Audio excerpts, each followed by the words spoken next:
Pourquoi la croissance spirituelle est si lente en certains et si glorieusement rapide en d'autres? Pourquoi d'autres avancent plus rapidement que nous? Et nous avons la forte impression que nous restons au même stade, que nous bougeons pas, nous stagnons, en attente, et que rien d'autre n'arrive pour notre délivrance.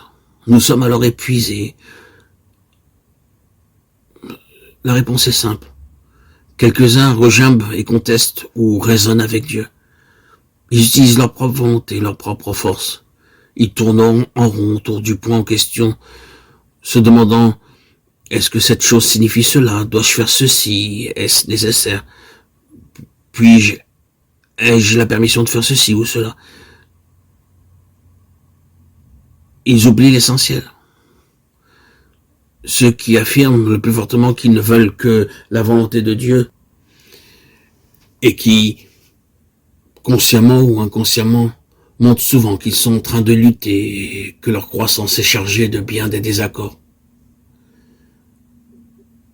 D'autres, dans une belle sincérité et pureté d'esprit, cèdent immédiatement au Seigneur. Et c'est pour ça qu'ils arrivent plus vite que les autres. Ils ne regiment pas.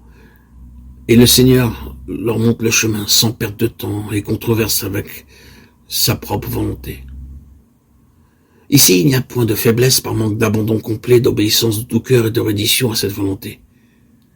Ici, il y a une passion pour le Seigneur lui-même et pour qu'il ait son chemin complètement, quoi qu'il en coûte. Tout dépend de notre appréciation de notre Seigneur Jésus. C'est pour cela que certains montent plus rapidement que d'autres. Quand nous percevons sa véritable valeur et voyons tout ce que le Seigneur est pour nous auprès du Père, et que par la foi, nous nous l'approprions, nous croissons tranquillement.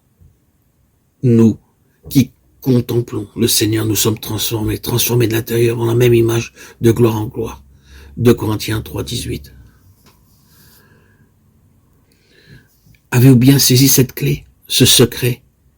Comprenez bien, frères et sœurs en Christ, mes chers amis auditeurs, auditrices, que le seul obstacle à la croissance est de considérer les choses comme en dehors de la personne du Seigneur Jésus. Là est la clé.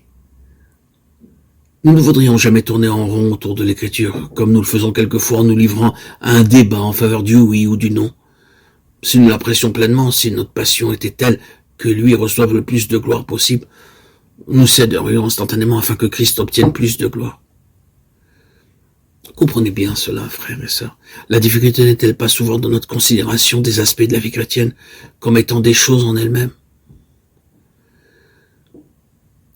Une juste appréciation du Seigneur Jésus se débarrasse de toute la tension de la croissance spirituelle. Christ est par-dessus tout glorifié. Là où Christ est par-dessus tout dans le cœur, la croissance est liée au bien-aimé. Et la croissance est la conséquence d'être occupé de lui en donnant au Seigneur Jésus sa place en toutes choses. Lui, le premier, est tout et en tout. De façon décisive, c'est une question de mesure de Christ. Nous devons voir que toute chose est liée au Seigneur Jésus lui-même. Tout est une question de connaître le Seigneur dans nos cœurs. Alors le Seigneur a la vie libre en nous et à travers nous. Soyez donc centrés sur lui et découvrez qu'il est lui-même tout. L'évangile de Dieu est que nous sommes sauvés pour être rendus conformes à l'image de son Fils, pour parvenir à la plénitude de la mesure de Christ, à l'état d'homme fait à la mesure de la stature de la plénitude de Christ.